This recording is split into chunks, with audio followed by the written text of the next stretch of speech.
Hello. Today I want to share with you the Muddy Road Koan. A long time ago, two monks, Haratanzan and Ekido, were traveling in Japan, as is customary to do from time to time, in order to visit other temples and share wisdom and help others. Heavy rain was falling. It was typhoon season in Japan, and with this season, heavy rain is very common. Haratanzan was a Soto Buddhist monk who served as the abbot of the Saijoji temple in Odawara. Accompanying him was Ekido, a young monk who revered Tanzan. As they came around a bend, they met a lovely young woman dressed in a beautiful silk kimono and sash. She was in a state of despair as she needed to cross an intersection in the road.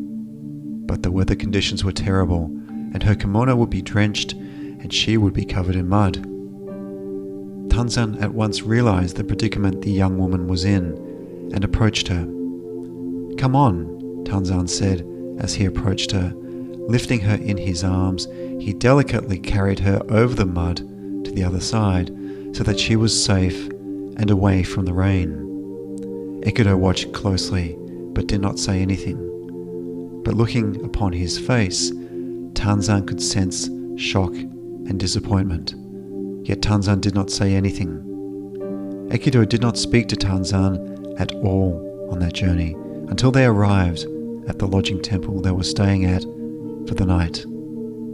As they arrived, Ekido could no longer constrain himself. "We are never meant to touch women, ever," he said. "Especially beautiful young women. It is dangerous. It is forbidden," he continued. Tanzan looked intently into the anguished face of Ekido and saw the suffering so evident on Ekido's face. Calmly he replied, "I left the girl back in the village at the intersection," he said. "Are you still carrying her?" How often in life have you experienced outrage at the action of others? How long in life have you experienced outrage at the actions of others? But worse, you've then carried that outrage, that anger, with you long after the actions. This can be days, weeks, months, years, and even decades later. Why do we do this? Understandably, when something that causes outrage happens, we might feel very strongly. Our values or our beliefs might have been deeply offended. Our sense of who we are and what we are about has been wounded. But this is just your ego talking. Often this is an opportunity to apply a very powerful technique called "Is it so?" Or in other words, realizing that your reaction to this situation is based on the experience of perception. Perception is individual to each of us. You and I both may look at a mountain. You may see this mountain as something majestic, something beautiful, and it may take your breath away. I may see the mountain differently. I may see it as a threat to aeroplanes that fly near it, or an unnecessary challenge should I want to drive near that mountain. Either way, you are neither right or wrong, and I am neither right or wrong too. We are both reliant on our perception, which is often not reality. The reality is, the mountain just is. It's a mountain. It just is. The same goes for situations where we feel distress, where we feel outrage. The sensations are very real. We want to yell. We want to express our anger about what we have just seen or just experienced. We want to lash out. Why do we want to do this? Because we perceive that something is terrible. It's shocking. It goes against what we believe in. But if you take a step back, you will see that this situation is no different to any other situation you experience in life. It is neither good nor bad. We just make it so. Instead, it just is. Sometimes we are not present enough to acknowledge the processes going on inside of us when we experience these situations. Like a wave of water, we get caught up in the momentum of thoughts and emotions. We may try to say, "Is that so?" But deep down, there's another agenda at play. Another voice that says, "I cannot forget this. I cannot accept this. I want revenge. I want to retaliate for what has just happened. I want the person who has offended me to suffer." You may have heard of this expression: while seeking revenge, dig 2 graves, one for yourself. Revenge and retaliation, an eye for an eye, a tooth for a tooth. It seems to be common today for people to accept revenge as acceptable. They all involve magnifying the suffering that has already been experienced. They breathe oxygen into suffering and give it renewed life and energy. You see, suffering doesn't exist on its own. It needs our companionship to sustain it. And often or not, we are willing friends with suffering because it fulfills a role somewhere deep inside of us. A role that validates that we are right and they are wrong.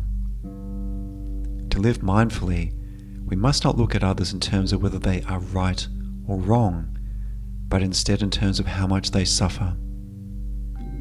When you realize how much they are already suffering, do you feel comfortable creating more suffering for them? Does this represent your heart and the essence of who you are?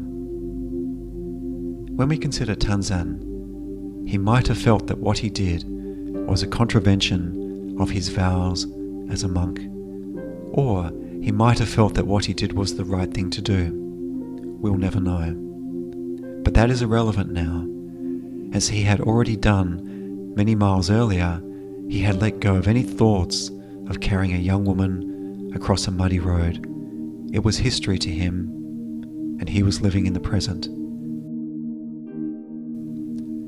Carrying any legacy of thinking on whether he made the right decision would be an unnecessary burden for Tanzan. He had a long journey ahead and needed to save his energy for this journey instead. But Ekido took it upon himself to carry a burden that was of his own making. This burden didn't exist until Ekido brought it to life, and by doing so, he created his own suffering. I would imagine the mental burden of carrying the young woman would have been great. By doing this, Ekido sacrificed the joy of mindfulness for a prison cell of resentment and anger, and caused himself great suffering. How often in life have you caused yourself suffering because of your perceptions and thoughts?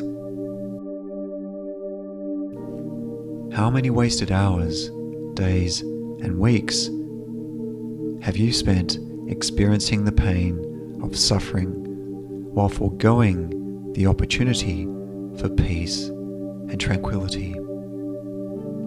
In situations when we are confronted with the potential that suffering wants to enter through the door to our mind, we have 2 choices to make.